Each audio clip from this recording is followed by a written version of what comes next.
अनलायनाय सहायनाय गियानजों दावगानो हाथों आफा अबंगसाय। अनलायनाय सहायनाय गियानजों दावगानो हाथों आफा अबंगसाय। अलखदाव मिथिंगानि खैफोदाव नोंनिनो अननायजों सोरखिनो हाथों आफा।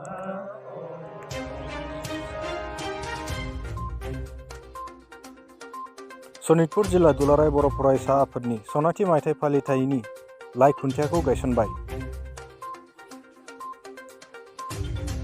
दिनै 8 नभेम्बर 2022 खालाराव सनितपुर जिल्ला दुलाराय बर' फरायसा आफादनि गा 50थि बोसोरारि जथुम्मा लोगोसे सनाथि मायथाइ आरो गा 45थि राङापारा दख'रा दुलाराय बर' फरायसा आफादनि बोसोरारि जथुम्माखौ राङापारा दख'रा दुलाराय बर' फरायसा आफादनि सिङाव थानाय लकेश्वर ब्रह्म गेजेर आरो गोजौ फरायसालिनि गेलेग्रा फोथाराव सानब्रैनि मेहेरगोनां हाबाफारि 13, 14, 15 आरो 16 डिसेम्बर 2022 आव जानो गोनां 50थि बोसोरारि जथुम्मा आरो सनाथि मायथाइ फोरबो फालिथायनि लाइ खुन्थियाखौ गायसननाय जायो।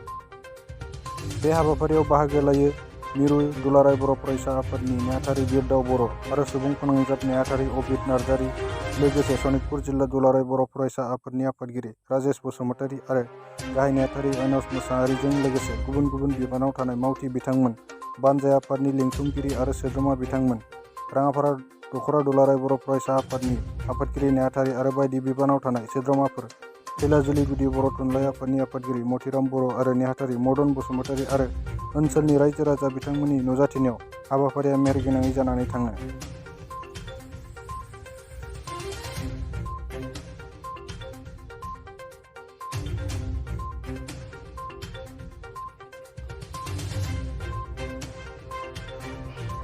दिनै सनितपुर जिल्ला दुलाराय बर' फरायसा आफादनि खुंगा 50थि बोसोरसालिया जथुम्मा लोगोसेयैनो सनाथि मायथाइ फोरबो फालिथाय आरो राङापारा दख'रा दुलाराय बर' फरायसा आफादनि 45थि बोसोरसालिया जथुम्मा। बे जथुम्मानि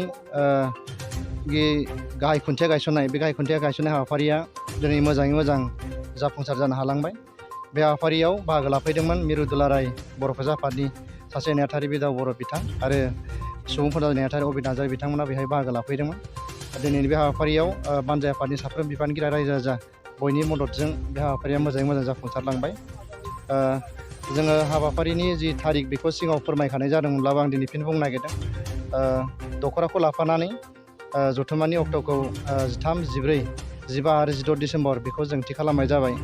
बे गोलाव हाबाफारियाव जोङो मा हाबाफारि लानाय जागोन बेखौ जोङो बानायगासिनो दङ। साननैसोनि उनाव बियो क्लियार जागोन।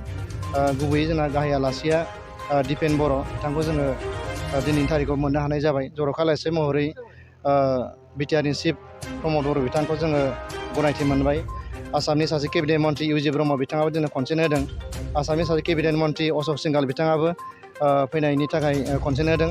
दा जियानो जाया मानो जोंहा जिहेथु सनितपुरबासिया मोनसे इसु दं हिसाबै इसुआ बोरैहाय साक्सेस जायो, जोंनि हा हुनि जेंना, बिटिआर हाबनायनि जेंना, 6.3 फरायसालिनि जि भेन्सार फरायसालिनि जेंना, बे जेंनाफोरखौ सुस्रांनायाव जाहाथे मदद होयो, बे मदद जानायनि बायदियै जोङो माखासे मन्त्रि आरो चिफ बिथांमोनखौबो जों लिंहरनो दिनै जों थि खालामनाय जादों।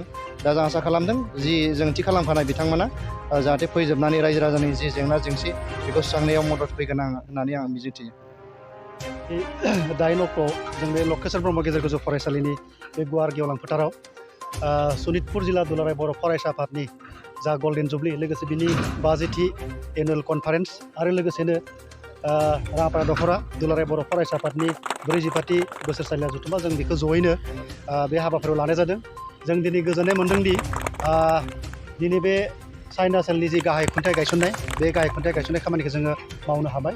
आरो बे गाहाय खुन्थिया गायसननाय खामानियाव जोंहा मिरु दुलाराय बर' फरायसा आफादनि सासे नेहाथारि मुस्रि बिथां बिरदाव बर' सार फैदोंमोन। लोगोसे आरोबाव मिरु दुलाराय बर' फरायसा आफादनिनो सुबुं फोनांजाब नेहाथारि अबिद नार्जारि बिथाङा फैदोंमोन। आरो लोगोसे जोंहा सनितपुर जिल्ला दुलाराय बर' फरायसा आफादनि आफादगिरि राजेश बसुमतारियाबो जोंखौ मदद होयो।